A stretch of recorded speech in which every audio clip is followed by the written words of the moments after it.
Today I am going to discuss about the laterite soil. Laterite soil क्या है, ये इसका सेकंड पार्ट है सॉइल चैप्टर का. laterite soil क्या है? laterite soil derived from Latin word later means bricks. ठीक है, जो लेटरेट सॉइल है ये कहाँ से ड्राइव किया है? ये किया है लेटिन वर्ड्स. ठीक है, जिसका मीन्स है ब्रिक्स, मतलब ब्रिक से ईंट. ठीक है, laterite soil developed in areas और with high temperature and high rainfall. देखो, लेटरल सॉइल वहाँ पे डेवलप होती है, वहाँ पे होती है, ये पाई जाती है जहाँ पे ज़्यादा टेम्परेचर और ज़्यादा रेनफॉल होती है. ठीक है, I hope everybody clear, this is important points. तो लिटरल सॉइल उन एरियाज़ पे डेवलप होती है जहाँ पे हाई टेम्परेचर रहता है और हाई रेनफॉल रहता है. तो high temperature where there is a high rainfall and where there is a high temperature there is a laterite soil. Getting? तो ये लेटिन वर्ड से लिया गया है जिसका मतलब है वर्ड है later. Later means bricks. Getting? This are the result of intense leaching due to tropical rains. ये किसका रिजल्ट है? जब इंटेंस लीचिंग होती है ट्रॉपिकल रेन के वजह से. तो intense leaching due to tropical rains with rain lime silica and और लीच टैवे. देखो उस टाइम क्या होता है, रेन लाइम और जो सिलिका होता है वो सारे क्या होता है, लीच टैवे हो जाता है. And soil rich in iron oxide. और इसमें जो सॉइल होती है वो बहुत ही रिच होती है. कंटेंट होता है किसका? आयरन ऑक्साइड का और एल्युमिनियम कंपाउंड और लेफ्ट बिहाइंड. और यहाँ पे क्या होता है, रेन लाइम और जो सिलिका ये सारा लीस्ट अवे हो जाती है. उसके बाद क्या होता है कि जो सॉइल होता है उसमें क्या पाया जाता है, आयरन ऑक्साइड और अल्मोनियम कंपाउंड और लेफ्ट बिहाइंड. और यहाँ पे सिर्फ क्या बचता है, आयरन ऑक्साइड और अल्मोनियम कंपाउंड और left behind. Humus content of the soil is removed fast by bacteria. और यहाँ पे क्या होता है, जो भी ह्यूमस कंटेंट होता है ना, जो इस मिट्टी को बहुत खास बनाता है, वो रिमूव किया जाता है किसकी वजह से? Bacteria. That thrives well in high temperature. और ये कब होता है? जब हाई टेम्परेचर होता है. Getting? I hope everybody clear. Humus content of the soil is removed fast by bacteria. Bacteria की वजह से ह्यूमस कंटेंट को रिमूव किया जाता है जो जब हाई टेम्परेचर होता है. That three well in high temperature. Getting? तो दिस ये किसके बारे में था? Laterite soil. Laterite soil Latin word से लिया गया जिसका मीनिंग है ब्रिक्स. लेटरेट सॉइल जो है डेवलप हाई टेम्परेचर और हाई रेनफॉल एरियाज में पाई जाती है. और ये किसका रिजल्ट है? ये है intense leaching due to tropical rains with rain lime silica और least heavy and soil rich in. और जो ये सारी लीस्ट हैवे हो जाती है और जो सॉइल रिच होता है किससे? आयरन ऑक्साइड और अल्युमिनियम कंपाउंड और left behind. Humus content of the soil is removed. जो ये ह्यूमस कंटेंट होता है उसको रिमूव किया जाता है किसकी वजह से? बैक्टीरिया से. ठीक है, that thrives well in high temperature. I hope everybody clear. This soil are poor in organic matter. और ये सॉइल में किसकी कमी होती है? ऑर्गेनिक मैटर की. गेटिंग? तो this soil are poor in organic matter like nitrogen phosphate and calcium. तो इस सॉइल में ऑर्गेनिक मैटर की कमी होती है. ऑर्गेनिक मैटर की कमी होता है नाइट्रोजन फॉस्फोरस और calcium. NPC means nitrogen phosphate and calcium. Nitrogen phosphate और कैल्शियम की कमी होती है यहाँ पे किस में? लेटरेट सॉइल में. तो this soil are poor in organic matter. तो मतलब कि ऐसे कौन से सॉइल है जिसमें ऑर्गेनिक मैटर की बहुत ही कमी होती है, पुअर होता है. ठीक है, वो है नाइट्रोजन फॉस्फेट और कैल्शियम. नाइट्रोजन फॉस्फेट और calcium. While iron oxide and potash are in excess. और यहाँ पे क्या होता है, आयरन ऑक्साइड जैसे क्या होता है कि जब सारी रेन लाइम और ये सारी लीस्ट हैवे हो जाती है तो आयरन ऑक्साइड और अल्मोनियम वो लेफ्ट बिहाइंड होती है. तो यहाँ पे क्या होता है कि जो आयरन ऑक्साइड मतलब कि ये पोर किसके लिए है, मतलब कि किस ऑर्गेनिक मैटर के लिए, जिसमें आ गया नाइट्रोजन फॉस्फेट और कैल्शियम. और आयरन ऑक्साइड और पोटेश इसमें बहुत ही एक्सेस अमाउंट में पाया जाता है इस सॉइल में. तो आयरन एंड पोटेश अगर एक्सेस अमाउंट में चाहिए तो लेटर सॉइल में जाना पड़ेगा. ठीक है, getting? Laterites are not suitable for cultivation. हाँ, लेकिन ये कल्टिवेशन के लिए सूटेबल नहीं है. गेटिंग? याद रखना कौन सी ऐसे सॉइल है जो कल्टिवेशन के लिए सूटेबल नहीं है. That is laterite soil. Getting? Application इसकी क्या क्या एप्लीकेशन है? Manures and fertiliser are required for making soil fertile for cultivation. अगर आपने ये सॉइल जो है ये रिच है आयरन और पोटेश के लिए. और इसमें किसकी कमी है? ऑर्गेनिक मैटर की. जैसे आ गया आपके पास आएगा नाइट्रोजन फॉस्फेट और कैल्शियम. और ये रिच है आयरन ऑक्साइड और potash.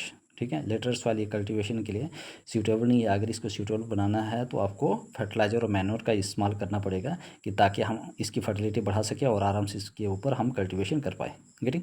I hope everybody clear. Red laterite soil are ये कहाँ कहाँ पे पाई जाती है, ठीक है। Laterite soil are found in Tamil Nadu, Andhra Pradesh and Kerala. तो तमिलनाडु, आंध्र प्रदेश और केरला में पाई जाती है TAK, ठीक है। सिंपल जो एक्रोनॉमी है, एक्रोन, ठीक है, एक्रोन, इसमें हम जो सिंपल हम याद रखेंगे, ठीक है। तमिलनाडु, आंध्र प्रदेश और केरला, TAK, ताक, ठीक है। तमिलनाडु, आंध्र प्रदेश एंड केरला। और जो रेड लिटरेट सॉइल है वो बहुत ही सूटेबल होती है किसके लिए, tree crops like cashew nut. तो this red laterite soil are important for the tree crops like cashew nut. Cashew nut के लिए हमें कौन सी चाहिए, रेड लिटरेट सॉइल चाहिए। और कहाँ कहाँ पाई जाती है, ये आपके पास तमिलनाडु, आंध्र प्रदेश और केरला, गेटिंग। तो TA के ताक से आपने इस चीज़ को एक्रोनिम बना के याद रखना, getting. Laterite soil are widely cut has bricks for use in house construction. और जो लिटरेट सॉइल होती है ज़्यादातर हम इसको काट के किसके लिए यूज़ किया जाता है, ठीक है, हाउस कंस्ट्रक्शन के लिए। मींस ब्रिक्स जो भी हम ईंटों का घर बनाते हैं उसके लिए लिटरेट सॉइल का यूज़ किया जाता है। This soil have mainly developed in the higher areas of the peninsular plateau. और ये सॉइल जो है ज़्यादातर हायर एरियाज और पेनिनसुलर प्लेटू में पाई जाती है। Laterite soil are commonly found in Karnataka, Kerala, Tamil Nadu, Madhya Pradesh and hilly areas in Odisha and Assam.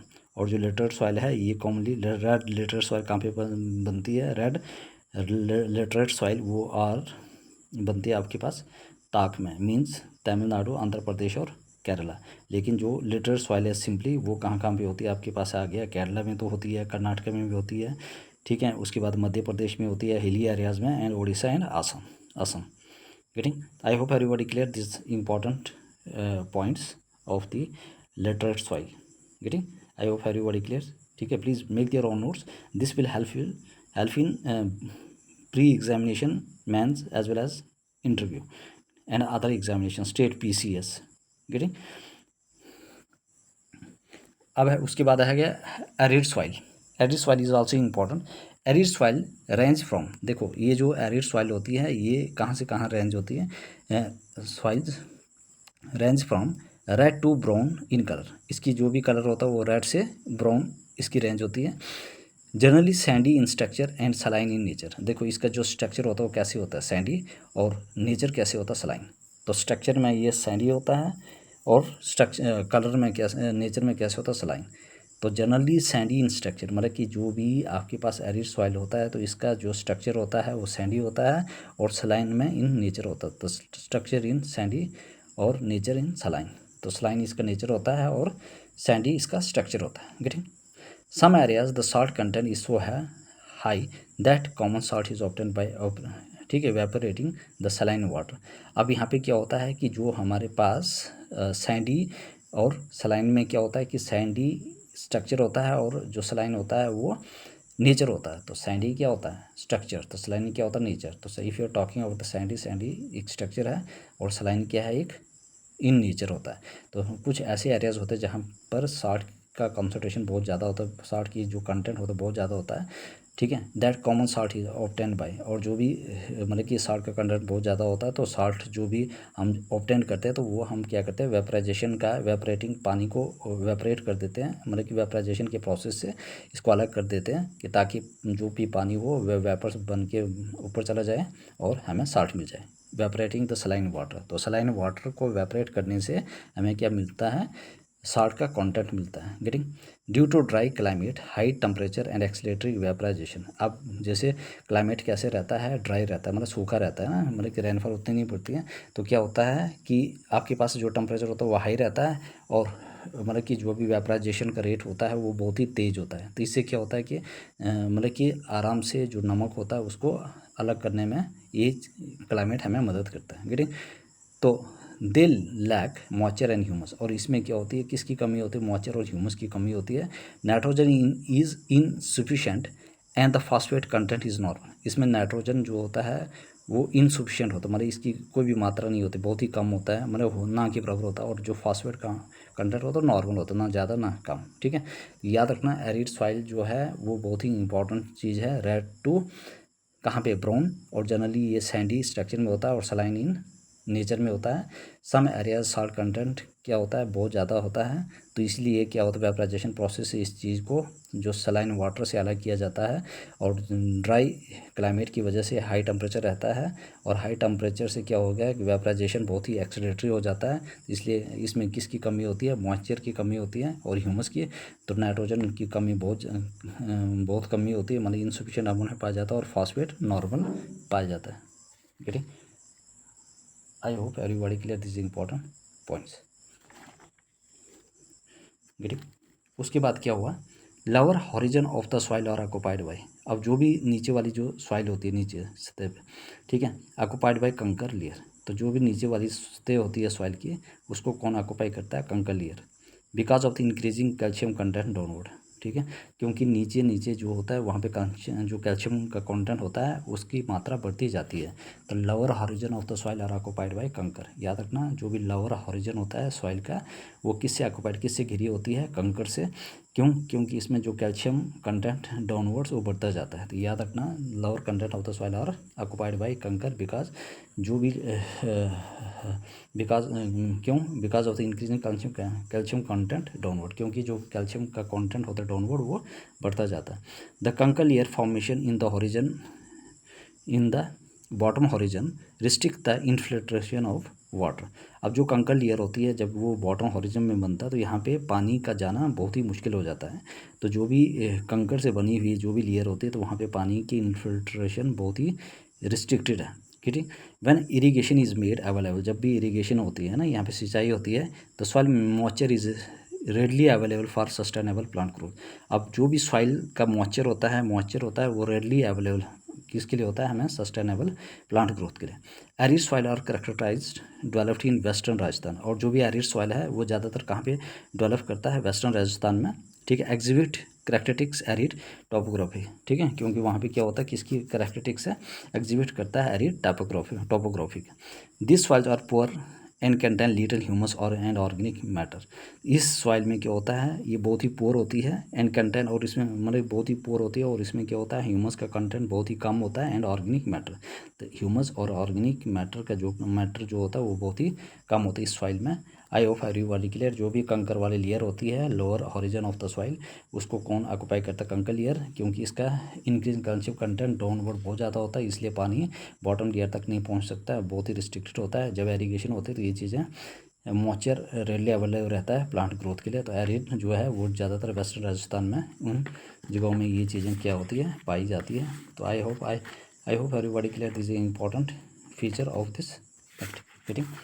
उसके बाद आ गया आपके पास सलाइन सॉइल। गेटिंग? देखो सलाइन सॉइल क्या होता है, saline soil are also known as usara soil. जो भी सलाइन सॉइल होते हैं उसको क्या कहा जाता है, दूसरा नाम उसारा सॉइल। सलाइन सॉइल कंटेन ये लार्जर प्रोपोर्शन ऑफ, और जो भी सलाइन सॉइल होती है उसमें ज़्यादातर इसको क्या कहा जाता है, मतलब कि क्या किसकी कॉन्सेंट्रेशन होती है ज़्यादा, सोडियम की। गेटिंग? तो दे आर जो भी सलाइन सॉइल होती है इसको कहा जाता है उसारा सॉइल। तो saline soil are also known as usara soil. Saline soil contain ये लार्जर प्रोपोर्शन, सलाइन सॉइल को उसारा सॉइल कहा जाता है। सलाइन सॉइल में ज़्यादा प्रोपोर्शन किसका होता है, सोडियम का। दे आर इन सोडियम का, पोटेशियम एंड मैग्नीशियम का। याद रखना, सलाइन सॉइल को हम उसारा सॉइल भी कहा जाता है, इसमें ज़्यादा कंसंट्रेशन किसकी होती है, sodium, potassium and magnesium, SPM। ठीक है, सोडियम, पोटेशियम एंड मैग्नीशियम। तो याद रखना, इसको हम उसारा सॉइल भी कहते हैं। Which one of the following are known as usara soil, saline soil. इसमें ज़्यादा किस लार्जर पोर्शन में किसकी कॉन्सेंट्रेशन होती है, पोटेशियम की। ठीक है, उसके बाद आपके पास है मैग्नीशियम की और सोडियम की, सोडियम, पोटेशियम और मैग्नीशियम। तो sodium, potassium and magnesium are in this soil, this elements are found in larger quantity. Getting? अब दे आर इनफर्टाइल, अब ये क्या होता है, इनफर्टाइल, इसमें उतनी फर्टिलिटी नहीं होती है, और इसीलिए they do not support any vegetative growth. और इसमें अगर इसमें फर्टिलिटी नहीं है तो इसमें वेजिटेटिव ग्रोथ भी नहीं होगा, प्लांट्स भी नहीं उगेंगे और अदर चीज़ें भी नहीं ग्रो करेंगे। हैव मोर साल्ट्स, और इसमें बहुत ज़्यादा साल्ट होता है, largely because of dry climate and poor drainage. ठीक है, इसमें साल्ट इसलिए होता है कि क्योंकि यहाँ का जो क्लाइमेट होता है बहुत ही ड्राई रहता है, और जो ड्रेनेज सिस्टम है बहुत ही पुअर है। तो क्लाइमेट ड्राई रहता है और ड्रेनेज बहुत ही पुअर है, तो हैव मोर साल्ट, और इसमें बहुत ज़्यादा क्या होता है, साल्ट होता है। They occur in arid and semi arid region, और ज़्यादातर ये कहाँ पे पाई जाती है, arid and semi arid region. याद रखना एरिड और सेमी एरिड रीजन में कौन सी सॉइल पाई जाती है, दैट इज सलाइन सॉइल। तो इसी को कहा जाता है usara soil. They are found in arid and semi arid region. In water logged and swampy areas, और ये कहाँ पे पाई जाती है, in water and water logged, और जो भी स्वैम्पी एरियाज होते हैं वहाँ पे पाई जाती है। Structure ranges from sandy to loamy, और इसका जो भी स्ट्रक्चर है वो कहाँ से कहाँ रेंज करता है, सैंडी टू लोमी, ठीक है, sandy to loamy, loam soil, getting. तो saline soil are also known as Usara soil. Saline soil contain a larger proportion of sodium, potassium, and magnesium. They are infertile, do not support any vegetative growth, have more salt, largely because of dry climate and poor drainage. They occur in arid and semi-arid region. Getting in water logged and swampy areas. Structure ranges from sandy to loamy. Getting lack in nitrogen calcium, और इसमें किसकी कमी होती है, nitrogen और calcium की कमी होती है इस सॉइल की। तो lack in nitrogen and calcium. Saline soils are more wide spread in, तो इसमें क्या होता है, नाइट्रोजन और कैल्शियम की कमी, NC की कमी होती है, means lack in nitrogen and calcium. Saline soils are more wide spread, और ये जो सलाइन सॉइल होती है वो कहाँ तक फैली हुई है, western Gujarat, if you are talking of the western side, तो वहाँ पे गुजरात की वेस्टर्न से, deltas of the eastern coast, देखो वेस्टर्न कोस्ट और deltas of the eastern coast, ठीक है। तो वेस्टर्न गुजरात की वेस्टर्न कोस्ट पे, और उसके बाद deltas of the eastern coast पे, and in the Sundarban areas of West Bengal, ठीक है, गुजरात से लेकर ईस्ट तक, इसके बाद आगे आपके पास वेस्ट बंगाल तक, सुंदरबन एरियाज होते हैं West Bengal, very very important. तो इसमें किसकी कमी होता है, नाइट्रोजन और कैल्शियम की कमी हो जाती है। कहाँ तक जो सलाइन सॉइल है कहाँ तक वाइड स्प्रेड है, ये आगे वेस्टर्न पार्ट होता है Gujarat, and deltas of the eastern coast, and in the Sundarban areas of West Bengal. In the Rann of Kutch the south west monsoon bring salt particles and deposit there as a crust. अब अगर हम run of Kutch Gujarat की बात की जाए तो साउथ वेस्ट मानसून क्या करता है, कुछ सॉल्ट पार्टिकल्स लेकर आता है और उनको क्रस्ट के ऊपर डिपॉजिट कर देता है। याद रखना, इन the Rann of Kutch Gujarat the south west monsoon जो भी आता है वो क्या करता है, वो कुछ सॉल्ट पार्टिकल लेकर आता है और वो कहाँ पे डिपॉजिट कर देता है, क्रस्ट के ऊपर। तो याद रखना है, very important, run of Kutch जो कहाँ पे गुजरात में है, वहाँ से साउथ मानसून आता है, तो वो सॉल्ट के पार्टिकल कहाँ पे डिपॉजिट कर देता है, crust, as a crust, deposit as a crust. Sea water intrusion in the deltas promote occurrence of saline soil. अब जो भी सी वाटर के इंट्रूजन होता है इन द डेल्टाज, मतलब कि सी वाटर का जो भी इंट्रूजन होता है डेल्टाज पे, तो वहाँ पे क्या होता है, सलाइन सॉइल बनना शुरू हो जाती है। Getting, I hope everybody clear this important points of the saline soils. Getting, areas of intense cultivation, और जहाँ पे बहुत सारी कल्टीवेशन होती है with excessive use of irrigations, specially in areas of green revolution. अब यहाँ पे क्या होता है, जब बहुत सारी, मतलब कि ऐसी जगह जहाँ जहाँ पे बहुत सारी क्या होती है, कल्टीवेशन होती है, और एक्सेस बहुत ज़्यादा लोग, जब जहाँ पे कल्टीवेशन होते हैं तो ऑब्वियसली बात है वहाँ पे ज़्यादातर इरीगेशन भी होगी, और specially in areas of green revolution the fertile alluvial soil are becoming saline. और उस टाइम क्या होता है, जो भी फर्टाइल एलुवियल सॉइल होते हैं, एलुवियल सॉइल होती है, वो क्या बन जाती है, सलाइन बन जाती है। क्या बन जाती है, saline. Excessive irrigation with dry climatic condition promote capillary action. अब जो एक्सेस इरीगेशन होता है, जिसका क्लाइमेट कैसे होता है, ड्राई होता है, वो क्या करता है, कैपिलरी एक्शन प्रोमोट करता है। Very very important, the excessive irrigation, अगर आप बहुत ज़्यादा इरीगेशन करोगे, सिंचाई करोगे, ठीक है, और क्लाइमेट कैसे है, ड्राई है, तो क्या हो जाएगा, कैपिलरी एक्शन यहाँ पे प्रोमोट करेगा, which result in the deposition of salt on the top layer of the soil. अब इससे क्या होगा कि जो सॉल्ट है वो डिपॉजिट होगा top layer of the soil के ऊपर। तो याद रखना, एक्सेसिव इरीगेशन करोगे तो इससे क्या होगा, मतलब कि कहाँ पे एक्सेसिव इरीगेशन करोगे, जहाँ पे ड्राई क्लाइमेट है, तो वहाँ पे क्या कंडीशन बन जाएगी, किस कंडीशन को आप प्रमोट कर रहे हो, कैपिलरी एक्शन में, जिससे क्या होता है, जो सॉल्ट है वो डिपॉजिट हो जाएगा top layer of the soil in such areas. अब इन सच एरियाज में क्या होगा, ठीक है, ये कौन कौन से एरियाज है, जैसे पंजाब है, हरियाणा में है। Farmers are advise to add gypsum to solve the problem of saline in the soil. अब क्या होता है कि ज़्यादातर ये कहाँ पे देखी गई है, खासकर आपके पास पंजाब और हरियाणा में, और यहाँ के भी जो भी फार्मर्स हैं उनको एडवाइस किया जाता है कि आप इस, अगर ऐसे कंडीशन आ जाए तो आपको जिप्सम को ऐड करना पड़ेगा, ताकि आप इस सलाइन सॉइल से की प्रॉब्लम को क्या कर पाओगे, सॉल्व कर पाओगे। गेटिंग। तो याद रखना जहाँ पे इंटेंसिव कल्टीवेशन होता है, बहुत ज़्यादा कल्टीवेशन होती है, तो वहाँ पे एक्सेसिव अमाउंट ऑफ इरिगेशन भी होगी, और वो खासकर जिन एरियाज़ पे जहाँ पे ग्रीन रेवोल्यूशन हुआ है, ठीक है, इससे क्या होता है जो भी फर्टाइल एलुवियल सॉइल होती है वो क्या बन जाती है, वो क्या बन रही है, सलाइन। एक्सेसिव इरिगेशन से क्या होगा, कौन से एरियाज़ में जहाँ पे ड्राई क्लाइमेट होता है तो वहाँ पे कैपिलरी एक्शन प्रमोट हो जाए, इसकी प्रमोशन मतलब कि इस कंडीशन को प्रमोट करेगा, जिससे क्या होगा हमारे पास जो भी सॉल्ट होगा डिपॉजिट हो जाएगा किसके ऊपर, ऑन द टॉप लेयर होता है सॉइल। तो और ये ज़्यादातर कहाँ पे हो जाता है, पंजाब और हरियाणा में, और वहाँ पे जो भी farmers are advise to add gypsum to solve the problem of the saline in the soil. इसीलिए उनको एडवाइस किया जाता है कि भाई आपने इस प्रॉब्लम को to solve the problem of salinity in the soil, जो भी सॉइल में सैलिनिटी की प्रॉब्लम है तो उसको क्या करना है, आपने सॉल्व करना है। तो I hope everybody clear this important points of the arid of this important saline soil. Getting next, ठीक है, next move to the next type of soil, that is peaty soil. This soil is also important. What is peaty, और इसमें क्या क्या important feature है, found in the areas of heavy rainfall and high humidity.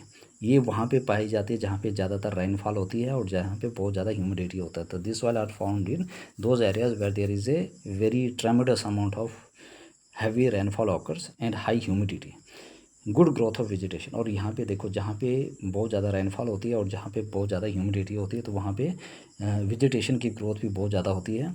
Large quantity of dead organic matter accommodate in this area. यहाँ पे क्या होता है, लार्ज क्वांटिटी ऑफ जो डेड ऑर्गेनिक मैटर होता है वो यहाँ पे जमा हो जाते हैं। तो large quantity of dead organic matter और accommodate in this areas, this gives a rich humus and organic content होता है। इससे क्या होता है, जहाँ पे बहुत सारे जो भी डेड ऑर्गेनिक मैटर क्या हो जाते हैं, मर जाते हैं, यहाँ पे एक्यूमुलेट हो जाते हैं, दफनाए जाते हैं, ठीक है, या डिकम्पोज हो जाते हैं, वहाँ पे ह्यूमस कंटेंट बहुत ही ज़्यादा बढ़ जाता है और ऑर्गेनिक कंटेंट भी बढ़ जाता है सॉइल में। Organic matter in this soil में go even up to 40 to 50। और जो ऑर्गेनिक मैटर है इन जगहों में क्या होता है, इस सॉइल के अंदर 40 से 50% तक भी चला जाता है। This soil are normally heavy and black in colour. अब ये जो सॉइल होते हैं नॉर्मली अगर देखा जाए तो हैवी, ये कैसी होती है, heavy and black in colour, बहुत ही भारी होता है और ब्लैक इन कलर होता है। Many places this are alkaline also. बहुत सारी जो जगह होती है ये सॉइल कैसी होती है, अल्कलाइन। याद रखना वेरी इंपॉर्टेंट, पीटी सॉइल होता है ये उन एरियाज़ पे पाया जाता है जहाँ पे हाई रेनफॉल और हाई ह्यूमिडिटी होती है, और यहाँ पे क्या होता है, ये गुड ग्रोथ ऑफ वेजिटेशन, मतलब वेजिटेशन के लिए बहुत ही इंपॉर्टेंट है, मतलब कि यहाँ पे बहुत अच्छी तरह वेजिटेशन की ग्रोथ होती है। Large quantity of dead organic matter accommodate in this area. और बहुत सारी लार्ज क्वांटिटी ऑफ जो भी ऑर्गेनिक मैटर है वो यहाँ पे अकोमोडेट हो जाते हैं, जिससे क्या होता है, ह्यूमस कंटेंट बहुत ही रिच में होता है और ऑर्गेनिक कंटेंट होता है सॉइल में। Organic matter in this soil में गो इवन अप टू, अब यहाँ पे जो भी ऑर्गेनिक मैटर होता है वो कम से कम 40 से 50% तक चला जाता है। This soil are normally heavy and black in colour. ये ज़्यादातर नॉर्मली हैवी और ब्लैक इन कलर होते हैं। Many places they are alkaline, बहुत सारी जगहों पे ये कैसे होते हैं, alkaline. Get it occurs widely in the northern part of. अब ये ज़्यादातर कहाँ पे पाई जाती है, नॉर्थन पार्ट ऑफ, चाहे बिहार हो, साउदर्न पार्ट ऑफ उत्तरांचल हो, coastal areas of West Bengal हो, उड़ीसा एंड तमिलनाडु है। तो इट ऑकर्स वाइडली, ये ज़्यादातर कहाँ पे पाई जाती है, in the northern part of the Bihar. It occur normally in the northern part of Bihar, southern part of Uttaranchal and coastal areas of West Bengal, Orissa and Tamil Nadu. याद रखना वेरी वेरी इंपॉर्टेंट, बिहार में सदर्न पार्ट ऑफ उत्तरांचल, ठीक है, उत्तरांचल पे पाई जाती है, बिहार में पाई जाती है, southern part of the Uttaranchal पाई जाती है, coastal areas of West Bengal में पाई जाती है, ठीक है, कहाँ पे पाई जाती है, कोस्टल वेस्ट बंगाल, उड़ीसा एंड तमिलनाडु। तो this are the important points, ठीक है, related to peaty soil. Getting next move to the next soil, forest soil. This soil is also very important for the examination point of view, ठीक है। I have to cover all this detail of this important soil and how to overcome this problem. Getting, चलो अब हमारे पास क्या होता है next, forest soil. Forest soils are form in the forest area. देखो जो फॉरेस्ट सॉइल होती है वो कहाँ पे बनी, मतलब कि बनती है फॉरेस्ट एरियाज में, ठीक है। Forest soil are form in the forest area, obvious सी बात है। Forest areas where sufficient rainfall is available, मतलब ऐसे एरिया जहाँ पे बहुत सारी क्या बनती है, क्या होती है, रेनफॉल, ठीक है। तो where sufficient rainfall is available, जहाँ पे लगातार क्या होती है, बारिश होती है ना, बहुत ज़्यादा ट्रेमेंडस अमाउंट में क्या होती है, सफिशिएंट अमाउंट में क्या होती है, वहाँ पे रेनफॉल अवेलेबल रहती है। Getting the soil very in structure and texture, और जो सॉइल है ये वेरी करती है, मतलब इसमें चीज़ें बदलती है इसका स्ट्रक्चर और टेक्सचर में, depending on the mountain environment where they are found, और डिपेंड करता है कि वहाँ का माउंटेन का एनवायरनमेंट कैसे है और कैसी वो बनती है। Getting loamy and silty on the value side and course grind in the upper side. देखो लोमी और ठीक है, loamy and silty on the value side, मतलब कि लोमी और जो सिल्टी सॉइल होती है वो किस साइड बनती है, वैली साइड, और course grand in the upper side, और कोर्स ग्रैंड किस साइड बनती है, अपर साइड। तो लोअर वैल्यू साइड में क्या बनती है, लोमी और सिल्टी, और कोर्स ग्रैंड साइड में बनती है कोर्स ग्रैंड जो सॉइल है in upper side slope. Snow bound areas of the Himalayas, और यहाँ पे क्या होता है, जो भी स्नो बाउंड होता है, ठीक है, एरियाज जहाँ पे मतलब जो हिमालय जो वो किससे घिरा होता है, मतलब कि बिल्कुल कवर्ड होता है, ठीक है, वो जैसे मतलब बर्फ़ से ढका होता है। They are experience denudations and acidic with low humus content, और यहाँ पे ज़्यादातर क्या एक्सपीरियंस किया जाता है, डेनुडेशन मीन्स अनकवर्ड या बेरिंग सरफेस रहती है ना, बहुत ही मतलब कि बिल्कुल अनकवर्ड या बेरिंग सरफेस रहती है। और जो acidic with low humus content, acidic रहता है मीडियम और ह्यूमस कंटेंट बहुत ही कम रहता है। तो याद रखना वेरी वेरी इंपॉर्टेंट है। This wall are found in the forest areas, और जहाँ पे रेनफॉल बहुत ज़्यादा होती है और अवेलेबल रहती है। सॉइल वेरी करता है स्ट्रक्चर और टेक्सचर से, और डिपेंड करता है कि माउंटेन में एनवायरमेंटल कंडीशन कैसे और सॉइल कैसे बनती है, और ये चीज़ें कहाँ पे बनती है, loamy and silty on the valley side slope, और जो कोर्स ग्रैंड है वो बनती है हमारे पास upper slope. Snow bound areas in the Himalayas they are experience denudation means unbearing, ठीक है, अनकवरिंग, मतलब अनकवरिंग, और उसके बाद बेरिंग सरफेस, गेटिंग, और acidic with low humus content, और यहाँ पे एसिडिक रहती है और लो ह्यूमस कंटेंट रहता है। ठीक है, I hope everybody clear this important points of the forest soil. ठीक है, इसके नेक्स्ट हो रहा है soil form lower values are fertile. ऐसे सॉइल जो ये फॉरेस्ट सॉइल होता है, अगर वो लोअर वैल्यूज़ में बनेगी, जो चीज़ें लोअर वैल्यूज़ में बनती है तो बहुत ही फर्टाइल होती है, बहुत ही जरखेज होती है। The soil their texture quality nature are vital for the germination and growth of plant vegetation including plants। अब ये सॉइल में क्या होता है, इसके टेक्सचर बहुत अच्छा है, क्वालिटी है, नेचर है, टेक्सचर क्वालिटी नेचर, और वाइटल फॉर बहुत ही important for germination of and growth of plant, मतलब कि जर्मिनेट और जो ग्रोथ है उसकी प्लांट के लिए, और वेजिटेशन जिसमें क्या होता है, crops. Soils are living system, जो सॉइल है वो हमारे पास क्या है, एक लिविंग सिस्टम है, like any other organism they develop and decay, मतलब कि सॉइल एक लिविंग सिस्टम है, जैसे दूसरे ऑर्गेनिज्म की तरह ये भी डेवलप होते हैं, ये भी बढ़ते हैं, और उसके बाद क्या हो जाती है, डिके हो जाती है, get degraded, respond to proper treatment if administer in time, और ये क्या करती है, प्रॉपर टाइम में रिस्पॉन्ड देते हैं अगर हम इसको अच्छी तरह टाइम पे इस चीज़ की क्या करें, देखभाल करें। ठीक है, इसमें हम अलग अलग मैन्योर्स फर्टिलाइजर ऐड करें। ठीक है, तो I hope everybody clear this important points. This is the soil degradation, very very important. Soil degradation, broader sense या broad sense, soil degradation can be defined as the decline in the soil fertility. देखो, जब भी soil की fertility, मतलब कि जो भी fertility वो डिक्लाइन होना शुरू हो जाती है, तो हमारे पास एक टर्म होती है, that is soil degradation. Soil degradation is nothing, it can be defined only in the decline in the soil fertility. If there is a decline in the soil fertility, there is a soil degradation. If there is a no soil decline in the soil fertility, there is no soil degradation. Where the nutritional status decline, अब यहाँ पे soil fertility decline होती जाती है, तो obvious सी बात है, जब सॉइल फर्टिलिटी डिक्लाइन हो रही है तो न्यूट्रिशन वैल्यू ऑब्वियस सी बात है वो डिक्लाइन हो जाएगी। Depth of the soil goes down, और इसकी जो डेप्थ होती है वो धीरे धीरे कम होती जाती है। ठीक है, गोज डाउन, नीचे चला जाती है, due to the erosion and misuse. अब यहाँ पे क्या होता है, जो भी अपर लेयर होती है, removal of the upper layer, fertile layer, वो सारी बह जाती है, ख़त्म हो जाती है due to erosion and misuse. ठीक है, soil degradation is the main factor leading to depleting soil resources based in. जो सॉइल डिग्रेडेशन ये सबसे मेन फैक्टर है, अहम फैक्टर है, जिससे हमारी सॉइल जो है वो दिन ब दिन क्या हो रही है, डिप्लीट हो रही है। The degree of the soil degradation varies from place to place. देखो, इसकी जो भी डिग्री है, जो भी है, ठीक है, वो मतलब कि प्लेस टू प्लेस वेरी करती है ना, कहीं पर बहुत ज़्यादा है, कहीं पर बहुत ज़्यादा कम है, कहीं पर बहुत ज़्यादा भी है और कहीं पर बहुत ज़्यादा कम भी है, और कहीं पर मॉडरेट भी है। वेरी करती है किस, कहाँ पे पॉपुलेशन ज़्यादा है, और ये डिपेंड करता है कि कहाँ पे लोग इस सॉइल का ज़्यादा यूज़ कर रहे हैं। Getting, according to topography, wind velocity and amount of the rainfall. तो ये डिपेंड करता है कि वहाँ की टोपोग्राफी क्या है, वहाँ की विंड वेलोसिटी क्या है, और वहाँ पर का अमाउंट ऑफ रेनफॉल क्या है। तो all this factors depend upon this. Getting? तो what is soil degradation? Soil degradation nothing, it is the broader sense. Soil degradation can be defined as if there is a decline in the fertility or soil fertility, where the nutrition status decline, depth of the soil goes down due to the erosion and misuse. ठीक है, वो उसकी जो depth है, ठीक है, depth of the soil goes down due to the erosion and misuse.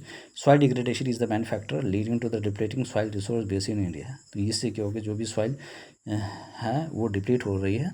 ठीक है, the degree of the soil degradation varies from, और जो भी डिग्री है इस सॉइल डिग्रेडेशन की वो क्या हो रही है, वेरीज कर रही है from place to place according to the topography, wind velocity and amount of the rainfall. यहाँ पे जो भी टोपोग्राफी है, विंड वेलोसिटी है और अमाउंट ऑफ द रेनफॉल, इसके अकॉर्डिंग टू द टोपोग्राफी की वजह से, विंड वेलोसिटी की वजह से और अमाउंट ऑफ द रेनफॉल की वजह से ये सारी चीज़ें हो रही है. I hope everybody clear. This is important points of the soil degradation. इसका लास्ट पार्ट आएगा जिस पर मैं सॉइल इरोजन के बारे में डिस्कस करूँगा. ठीक है, और इसको हाउ टू सॉइल कंजर्वेशन के बारे में डिस्कस करूँगा, how to conserve the soil, ठीक है, फ्रॉम द इरोजन और डिग्रेडेशन. ठीक है, I hope everybody clear. Please make their own notes and please like share and please like share and subscribe my channel. Getting? अगर आप लोगों को benefit हो रहा है, हाँ, अगर जिसको बेनिफिट हो रहा है वही सब्सक्राइब करा, अदरवाइज जिसको नहीं बेनिफिट हो रहा है please no need to subscribe my channel. ठीक है, अगर जिसको यहाँ से बेनिफिट मिल रहा है, ठीक है, if any body get benefit from my videos और शॉर्ट, ठीक है, आई हैव टू मेक, ठीक है, लेक्चर फॉर यू. तो you have to take benefit from this videos and you have only work, ठीक है, only jobs to subscribe my channel. ठीक है, अगर आप किसी को भी अगर बेनिफिट मिल रहा है तो सब्सक्राइब कर दीजिए. गेटिंग? ताकि मुझे भी मोटिवेशन मिलेगा कि ताकि मैं दूसरी वीडियोस लेकर आऊँ. गेटिंग? और जिससे एक सबसे बेस्ट कंटेंट आपको प्रोवाइड करूँ. Getting? I hope everybody clear. Please